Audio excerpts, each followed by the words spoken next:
Matter ಅಲ್ಲಿ 3 types ಇರುತ್ತೆ: solid, liquid and gas. Water ಈ 3 ಸ್ಟೇಟ್ಗಳಿಗೂ ಚೇಂಜ್ ಆಗುತ್ತೆ. ಸಾಲಿಡ್ ಸ್ಟೇಟ್ ಅಲ್ಲಿ ಅದು ಐಸ್ ಆಗಿರುತ್ತೆ. ಲಿಕ್ವಿಡ್ ಸ್ಟೇಟ್ ಅಲ್ಲಿ ವಾಟರ್ ಆಗಿರುತ್ತೆ.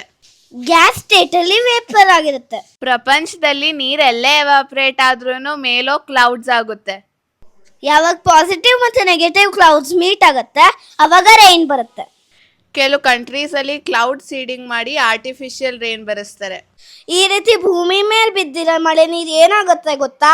ಭೂಮಿ ಹೀಟ್ಗೆ ಬಹಳಷ್ಟು ಮಳೆ ನೀರು ಎವಾಪರೇಟ್ ಆಗಿ ಮತ್ತೆ ಕ್ಲೌಡ್ಸ್ ಆಗುತ್ತೆ. ಕೆಲವು ನೀರು ಪಾಂಡ್ ಸೇರ್ಕೊಳ್ಳುತ್ತೆ. ಇನ್ನಷ್ಟು ಕೆರೆ ಸೇರ್ಕೊಳ್ಳುತ್ತೆ. ಬಹಳಷ್ಟು ನೀರು ಅಂಡರ್ ಗ್ರೌಂಡ್ ಅಲ್ಲಿ ಸ್ಟೋರ್ ಆಗುತ್ತೆ. ಬಹಳಷ್ಟು ನೀರು ಹೊಳೆ ಆಗ ಹರಿದು ನದಿಗೆ ಸೇರ್ಕೊಳ್ಳುತ್ತೆ. ನದಿ ಹರ್ಕೊಂಡೋಗಿ ಸಮುದ್ರ ಸೇರುತ್ತೆ.